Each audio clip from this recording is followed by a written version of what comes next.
Now you are nothing. But not so with Jacob. God will have compassion on Jacob. Once again he'll choose Israel. He'll establish them in their own country. Outsiders will be attracted and throw their lot in with Jacob.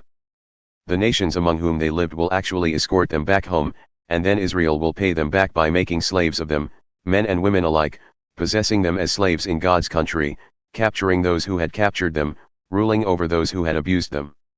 When God has given you time to recover from the abuse and trouble and harsh servitude that you had to endure, you can amuse yourselves by taking up the satire, a taunt against the king of Babylon. Can you believe it? The tyrant is gone. The tyranny is over. God has broken the rule of the wicked, the power of the bully rulers that crushed many people. A relentless reign of cruel outrage established a violent rule of anger rife with torture and persecution. And now it's over, the whole earth quietly at rest. Burst into song. Make the rafters ring.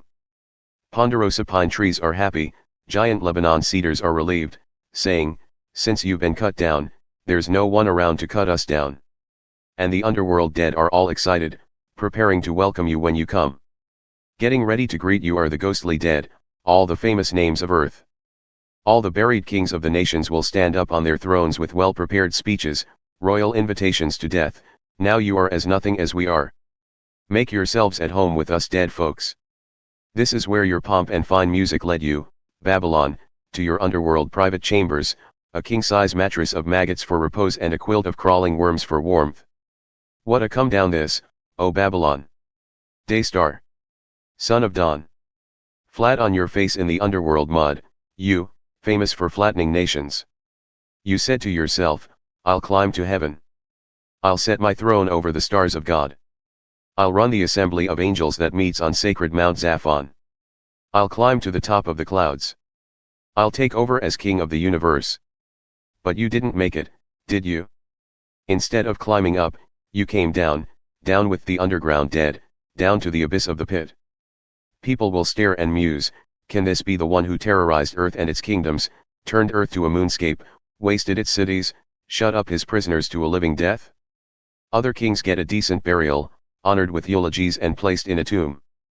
But you're dumped in a ditch unburied, like a stray dog or cat, covered with rotting bodies, murdered and indigent corpses. Your dead body desecrated, mutilated, no state funeral for you.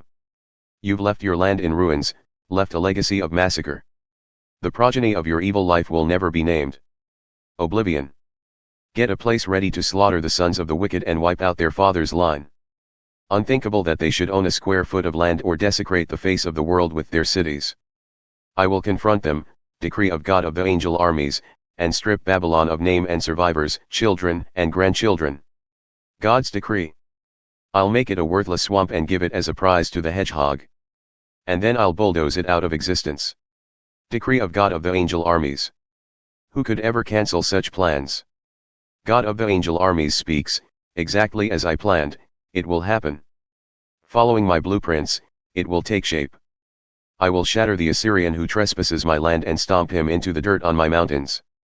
I will ban his taking and making of slaves and lift the weight of oppression from all shoulders. This is the plan, planned for the whole earth, and this is the hand that will do it, reaching into every nation. God-of-the-Angel-Armies has planned it. Who could ever cancel such plans? His is the hand that's reached out. Who could brush it aside? In the year King Ahaz died, this message came, hold it, Philistines. It's too soon to celebrate the defeat of your cruel oppressor. From the death throes of that snake a worse snake will come, and from that, one even worse. The poor won't have to worry. The needy will escape the terror. But you Philistines will be plunged into famine, and those who don't starve, God will kill. Wail and howl, proud city. Fall prostrate in fear, Philistia. On the northern horizon, smoke from burned cities, the wake of a brutal, disciplined destroyer. What does one say to outsiders who ask questions? Tell them, God has established Zion. Those in need and in trouble find refuge in her. Poignant cries reverberate through Moab. A message concerning Moab, village Ar of Moab is in ruins, destroyed in a night raid. Village Kir of Moab is in ruins, destroyed in a night raid. Village Dibon climbs to its chapel in the hills, goes up to lament.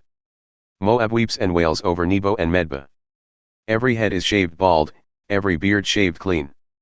They pour into the streets wearing black, go up on the roofs, take to the town square, everyone in tears, everyone in grief. Towns Heshbon and Elealeh cry long and loud. The sound carries as far as Ha-has. Moab sobs, shaking in grief. The soul of Moab trembles. Oh, how I grieve for Moab. Refugees stream to Zor and then on to Eglath-Shalishiyah. Up the slopes of Luhith they weep, on the road to Horonaim they cry their loss. The springs of Nimrim are dried up, grass brown, bud stunted, nothing grows.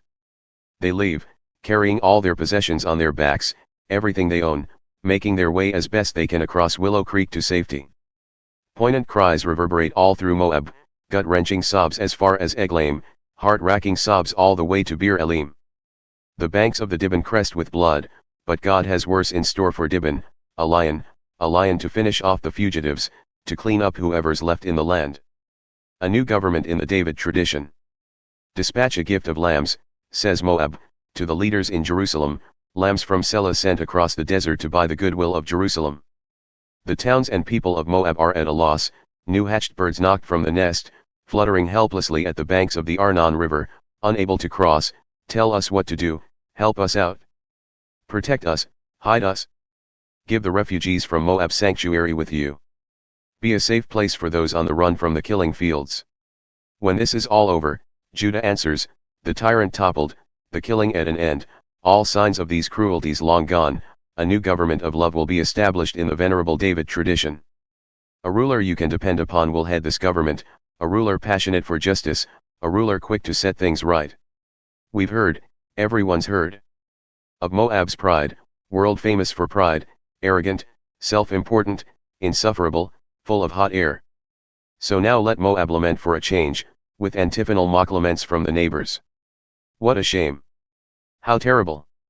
No more fine fruitcakes and kir-hairst candies. All those lush Heshbon fields dried up, the rich Sibma vineyards withered. Foreign thugs have crushed and torn out the famous grapevines that once reached all the way to Jazer, right to the edge of the desert, ripped out the crops in every direction as far as the eye can see. I'll join the weeping.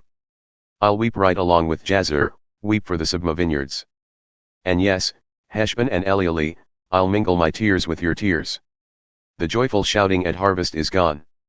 Instead of song and celebration, dead silence. No more boisterous laughter in the orchards, no more hearty work songs in the vineyards. Instead of the bustle and sound of good work in the fields, silence, deathly and deadening silence.